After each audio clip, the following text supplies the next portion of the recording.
திருச்சிற்றம்பலம். அனைவருக்கும் வணக்கம்.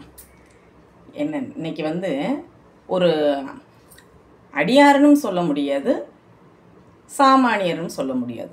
அப்பப்போ கோயிலுக்கு போகிற ஒரு பக்தைன்னு எடுத்துக்கோங்க. அந்த அம்மா ஒரு நாள் அடியேன் கோயிலிருந்து வரும்போது கூப்பிட்டு, குமாரி அம்மா, எனக்கு ரொம்ப வாழ்க்கையில் கஷ்டமாக இருக்குது, பிரச்சனை மட்டும்தான் இருக்குது, அந்த பிரச்சனையிலிருந்து நான் விடுபடணும்னா என்னம்மா செய்யணும்னு கேட்டாங்க. அப்போ அடியேனுக்கு தெரிஞ்ச ஒரே விஷயம் நான் சொன்னேன், அம்மா, தேவாரமும் திருவாசகத்தையும் விடாது ஓதுங்க, உங்கள் பிரச்சனையெல்லாம் தீர்ந்து போகும், திருவுருள் செய்வார் சுவாமி அப்படின்னு சொல்லிட்டு வந்துட்டேங்க. அப்புறமா நான் அவங்கள சில நாட்கள் பார்க்கல. ஒரு 10 நாள் 15 நாள் கழித்து அந்த அம்மாவை பார்க்கக்கூடிய சூழ்நிலை ஏற்பட்டுச்சு. அப்போ சொன்னாங்க, நீங்கள் சொன்னீங்கம்மா தேவாரமும் திருவாசகமும் படித்தா பிரச்சனை தீர்ந்து போகும்னு, எனக்கு இன்னும் பிரச்சனை தீரலையே, அந்த பிரச்சனை அப்படியே இருக்கிற மாதிரி தானே இருக்குது, அது எப்படிம்மா தீருது? தேவாரத்தில் ஒரு முக்கியமான பதிகங்கள் சொல்லுங்கள், எந்த பதிகத்தை பாடினா பிரச்சனை தீரும், திருவாசகத்தில் எதை பாடினா பிரச்சனை தீரும் சொல்லுங்கள் அப்படின்னா. அப்போ தேவாரமும் திருவாசகமுமே சிறப்பு, தேவாரமும் திருவாசகமுமே பெருமை, இதில் சிறப்பானது எது, பெருமைக்குரியது எதுன்னு எப்படி சொல்கிறது? உங்களுக்கு எந்த பதிகத்தை பிடிக்குதோ, எந்த பதிகத்தை எளிதாக உங்களால் புரிந்து கொண்டு படிக்க முடிகிறதோ அதை படிங்கம்மா, உங்கள் பிரச்சனையெல்லாம் தீர்ந்து போகும்னு சொன்னேன். அப்போ அவங்க சொன்னாங்க, எனக்கு ஒரே ஒரு கேள்விக்கு மட்டும் பதில் சொல்லிட்டு போயிடுங்கம்மா, நீங்கள் சொல்கிறத நான் கேட்குறேன்னு சொன்னாங்க. அப்போ என்ன சொல்லுங்க? திருவருட்கருணை, அடியேன்னு சொல்ல முடியாது, எம்பெருமானின் கருணையினால் நீங்கள் கேட்குற கேள்விக்கு பதிலளிக்க முயற்சி செய்கின்றேன் அப்படின்னு நான் சொன்னாங்க அம்மா. அப்போ அவங்க சொன்னாங்க, நீங்கள் தேவாரமும் திருவாசகம் படித்தா பிரச்சனையிலிருந்து தீர்வு காணலாம் சொன்னீங்க, அது எப்படின்னு எனக்கு அதை நிரூபித்து காட்டுங்க பார்க்கலாம் அப்படின்னு சொன்னால் நம்ம எப்படி சொல்கிறது?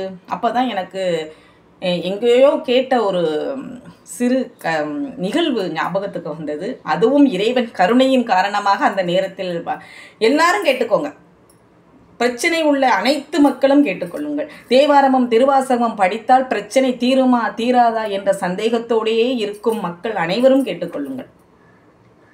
இது தீர்வு கிடைக்குங்கிறதுக்கான ஒரு சிறு நிகழ்வு தான் இது. இந்த நிகழ்வை கவனமாக கூர்ந்து கவனித்து கேளுங்கள். கவனித்து கேட்கும் போதுதான் தெரியும், ஓ, பிரச்சனை இப்படி இருக்கிறதா, இந்த பிரச்சனைக்கான தீர்வு இப்படி இருக்கிறதா, இது இப்படித்தான் தீருமா என்று உங்களுக்கு புரியும். அதனால் இந்த அம்மா கேட்ட மாதிரியான சந்தேகங்கள் யாருக்குமே வராது. படிக்கணும், தேவாரத்தை படிக்கணும், திருவாசகத்தை படிக்கணும், அதை படித்தால் நம்மளுடைய பிரச்சனை தீரும் என்று அவர்களுக்கு எல்லோருக்கும் அந்த ஒரு நம்பிக்கை கிடைக்கும். அதாவது வினைங்கிறதை இறைவன் அவன் கொடுக்கல, நம்மளா ஏற்படுத்திக்கிட்ட வினை. என்ன ஆனாலும் சரி, என்னதான் சாமியை உருண்டு பிறண்டு எழுந்துச்சு என்னென்னமோ செஞ்சு கும்பிட்டாலும் சரி, நம்ம வினையை நம்ம தாங்க அனுபவிச்சும் ஆகணும். அந்த வினையிலிருந்து தப்பிச்சிடலான்னு நினைக்கிறது நடக்கவே நடக்காது. அது உண்மையான கருத்து. அடியேன் அப்போ என்ன சொல்லியிருப்பேன் யோசனை பண்ணி பாருங்க. கேட்க தயாராக இருக்கீங்களா? கேட்கலாமா? அந்த நிகழ்வு என்னன்னு சொன்னால், ஒரு பெண்மணி, ஒரு எளிமையான ஒரு பெண்மணி, அவள் நிறைமாத கர்ப்பிணியாக இருக்கின்றாள். நிறைமாத கர்ப்பிணி. அவள் தன் கணவனுக்கு, அதாவது காட்டில் வேலை செய்யும் தன் கணவனுக்காக பெரிய பானை நிறைய கஞ்சி வைத்து கொண்டு சென்று கொண்டிருக்கின்றாள். வெயில், உச்சி வெயில் மண்டையை புழக்கிறது. அவளுக்கு பானை, அந்த கஞ்சி கலையத்தில் இருக்கின்ற பானை மண்டையை அழுத்துகிறது, வலிக்கிறது. ஐயோ எம்பெருமானே வலிக்குதே. நம்ம சொல்லும்போது எம்பெருமான் சொல்கிறோம், அந்த அம்மா என்ன சொன்னாங்கன்னு தெரியாது. அந்த வலியின் காரணம் அது மட்டுமல்லாது, நிறைமாத கர்ப்பிணி என்பதால் அவளுடைய குழந்தை வயிற்றுக்குள் இருந்து அம்மா அசைவுக்கு தகுந்த மாதிரி அது என்ன செய்கிறது என்றால் உதைக்கின்றது. அம்மா நடக்கும்போது அதுவும் அசைந்து அம்மாவின் வயிற்றில் உதைத்து அது விளையாடி கொண்டிருக்கின்றது. ஆனால் அந்த விளையாட்டை கூட இவளால் உணர முடியாது. ஐயோ, திட்டுகிறாள் வயிற்றில் இருக்கும் குழந்தையை. இந்த வெயில் என்னை ஒரு பக்கம் படுத்துகிறது, இந்த களைய பானை என்னை ஒரு பக்கம் படுத்துகிறது, வயிற்றுக்குள் இருந்து நீ ஒரு பக்கம் என்னை படுத்துகின்றாய், என்னால் முடியவில்லையே, நான் என்ன செய்வது என்று தன்னை தானே நொந்து கொண்டு கண்ணீர் வடித்து கொண்டு ஒவ்வொரு அடியும் எடுத்து வைத்து கொண்டு சென்று கொண்டிருக்கின்றாள். அந்த வழியாக ஒரு நம்ம வச்சுக்கிடுவோம், அடியார்னே வச்சுக்கிடுவோமே, ஒரு பெரியவர், அடியவர், முதிர்ந்தவர் வருகின்றார்.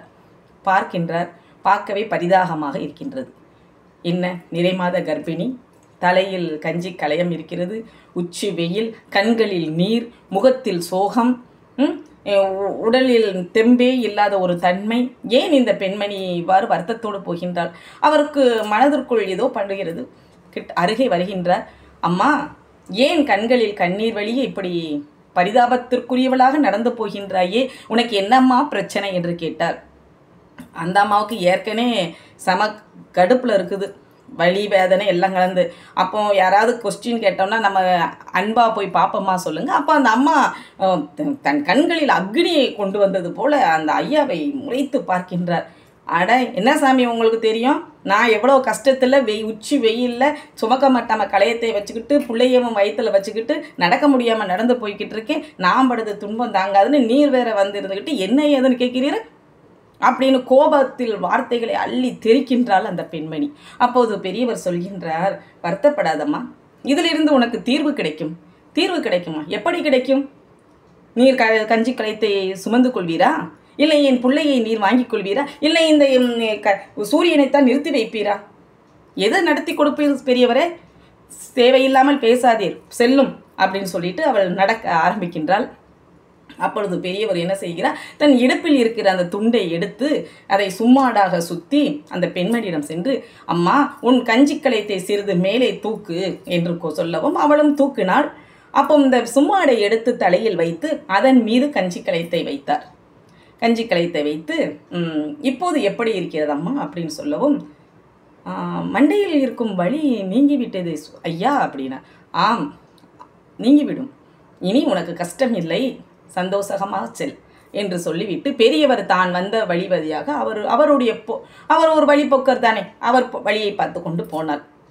அப்போது இந்த பெண்மணி தொடர்ந்து தன்னுடைய பாதையில் சென்று கொண்டிருக்கின்றாள்.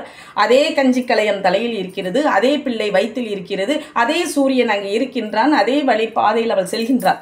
ஆனால் இந்த தலையில் அந்த கஞ்சி களையம் அழுத்தம் ஏற்பட்டதனால் அதன் வலியின் காரணமாக உடலில் வலி ஏற்பட்டு அதனால் பிள்ளை உதைக்கின்றது என்ற இன்பத்தை கூட நுகர முடியாது.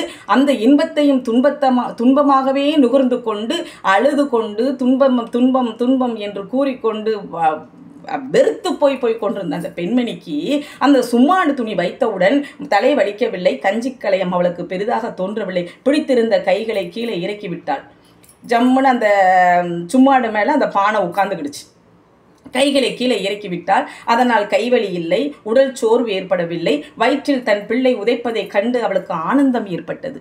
அப்போது சொல்கின்றாள், உதைக்காதே உதைக்காதே, நம் அப்பாவை பார்க்க போகிறோம், நம் அப்பாவிற்கு கஞ்சி கொண்டு போகின்றோம், அப்பாவிற்கு கஞ்சி கொடுத்து விட்டு நீ அப்பாவை பார்க்கலாம், சரியா?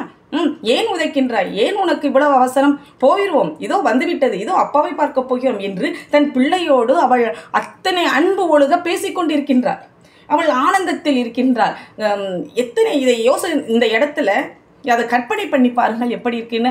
அவள் ஆரம்பிக்கும் போதும் அந்த கஞ்சி களையும் அவள் தலைமையில் தான் இருந்தது, அவள் வயிற்றில் அந்த பிள்ளையும் இருந்தது, அந்த கதிரவனும் இருந்தார், நடைபாதையும் அதுவாகத்தான் இருந்தது. ஆனால் அது துன்பமாகவே இருந்தது. கண்களில் நீர் வழிந்தது, முகத்தில் கோபம் இருந்தது. பார்ப்பவர்கள் ஏதாவது கேட்டால் கோபத்தையே நம்ம வார்த்தைகளாக கக்கினோம், பார்வையால் அக்னியை கக்கினோம். இப்படித்தான் இருந்தது. யாரை பார்த்தாலும் கோபம், பார்த்தாலே கோபம், பேசினாலும் கோபம், நின்னாலும். ஏன்னா நம்மளுடைய வலி, நம்மளுடைய வேதனையின் காரணமாக அதெல்லாம் செஞ்சுக்கிட்டு இருந்தோம். அதே சமயத்தில் சும்மாடு என்ற ஒன்று, அதில் ஒன்றுமே அந்த மாயம் செய்யலை, மந்திரம் செய்யலை, ஒன்றுமே செய்யலைங்க. ஒரு துணியை எடுத்து சும்மாடு சுற்றி மேலே வச்சாரு, மண்டை குழுந்துச்சு. மண்டை குழுந்ததுனால மேலே சும்மாடில் பானை நின்றுக்கிட்டதுனால கையை கீழே இறக்கிட்டாங்க. அதனால கைவலி இல்லை. கைவலி இல்லாததுனால உடம்புல தெம்பாக இருந்தது. அதனால் பிள்ளை உதைப்பது கூட இன்பமாக இருந்தது. அது துன்பமாக கண்ணப்பட்ட அவை கூட இன்பமாக இருந்தது. இப்போ உடம்பும் இன்பமாக இருக்கிறது, மனசு இன்பமாக இருக்கிறது. என் கணவனுக்கு உணவு கொண்டு போகின்றேன் என்ற இன்பம் ஏற்படுகிறது. என் குழந்தை என் வயிற்றில் உதைக்கின்றானே என்ற இன்பம், அந்த துன்பமாக நினைத்தது கூட இன்பமாக மாறியது. அதற்கு காரணம் அந்த சும்மாடு துணி. அப்போ நம் வாழ்க்கையில் வருகின்ற பிரச்சனைகள், வேதனைகள், கஷ்டங்கள் எல்லாம் அப்படியே தாங்க இருக்கும். சாமி வந்து உன் கஷ்டம் வலிக்குதா, கொண்டா, நான் கொஞ்சம் வாங்கிக்கிறேன்லாம் வாங்க மாட்டார். சாமிக்கு நான் இம்மா செய்கிறேன், பாலை போடுறேன், அது போடுறேன், இது போடுறேன், அதை பண்ணேன், இதை பண்ணேன், எல்லாம் பண்ணேன், என் கஷ்டம் தீரலையே, தீராது. அவர் வாங்கலாம் மாட்டார். நம்ம வினையை நாம் அனுபவித்துத்தான் ஆக வேண்டும்.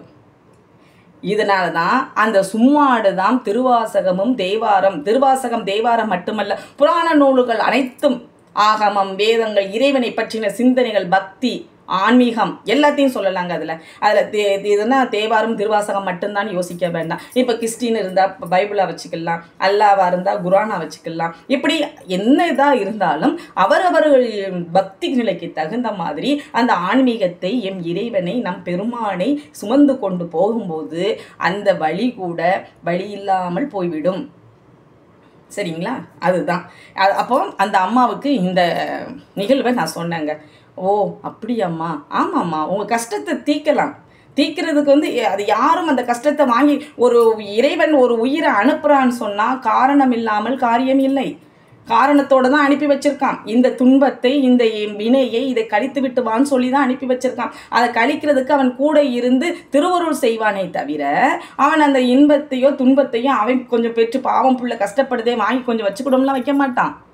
அப்போ அதுக்கு நாம் இந்த மாதிரி அடியார் குலத்துடன் கூட வேண்டும், தேவாரத்தை பாட வேண்டும், திருவாசகத்தை பாட வேண்டும், என் பெருமான் மீது அன்பு கொள்ள வேண்டும், பக்தி கொள்ள வேண்டும், ஆன்மீக சிந்தனை கொள்ள வேண்டும், இறைவனுக்கு பணி செய்ய வேண்டும். எத்தனையோ விஷயங்கள் இருக்குதுமா. இதில் எல்லாம் நீங்கள் செய்யணும்னு அவசியம். ஒரே ஒரு விஷயத்தை எடுத்துக்கிட்டு அதை உள்ளன்போடு நீங்கள் செய்யும்போது உங்கள் பிரச்சனை அனைத்தும் காணல் நீராக போய்விடும். பிரச்சனை தான், அந்த பிரச்சனை மாற்றெல்லாம் கிடையாது, மாற்றலாம் முடியாது. அது பிரச்சனை தான். அது கஷ்டம் கூட, கஷ்டம் நஷ்டம் அனைத்தும் நமக்கு எப்படின்னா லாபமாக மாறிவிடும். அது நம்ம உணர்வது போலதான். நாம தான் உணர்ந்தோம். ஒரு விஷயம் நல்லது கெட்டதுங்கிறத நம்மளுடைய உணர்வின் மூலமாக தான் அது தெரியும். ஒருத்தருக்கு பார்த்தா அது நல்லதா தெரியும், இன்னொருத்தருக்கு பார்த்தா அது நல்லது இல்லாத மாதிரி தெரியும். அவரவர் பார்வையை பொறுத்தது, அவரவர் மனதை பொறுத்தது, அவரவர் தேவையை பொறுத்தது தான் ஒரு விஷயம் செயல்படும். அப்போ நம்மளுடைய நல்ல விஷயமா இருக்கிற மாதிரி அந்த தேவாரமும் திருவாசகமும் அந்த கம்பராமாயணமும் இதிகாசங்கள் அனைத்தும் நமக்கு திருவருள் செய்யும். இதை தான் படிங்க, இதை தான் படிக்கக்கூடாதுன்னு கிடையாது. எல்லாத்தையும் படிங்க, நல்லதை புறம் படிங்க, நல்ல விஷயத்தை புறம் செய்யுங்க. எல்லாத்திலையும் இறைவன் இருக்கின்றான் அப்படின்னு திருவருள் இறைவனுடைய திருவருட்கருணையின் மூலியமாக நம்ம இதை திருவருட்கருணை செஞ்சோங்கம்மா. இதுதான். இது அந்த அம்மாவுக்கு மட்டும் போகாமல் இன்னும் நிறைய பேருக்கு போய் சேரணுமே அப்படிங்கிறதுக்காக தான் இந்த வீடியோவை நம்ம திருவருள் செஞ்சோம். அடியார் பெருமக்கள் அனைவரும் எல்லா நலனும் வளனும் பெற்று, அடியார் பெருமக்கள் மட்டுமல்லாது உலகில் உள்ள அனைத்து மக்களும் எல்லா வளனும் நலனும் பெற்று என் பெருமான் திருவருட்கருணையினால் எல்லோரும் நான் இன்புற்று இருக்க வாழ இறைவனை வேண்டுகிறேன். நன்றி, வணக்கம். திருச்சிற்றம்பலம்.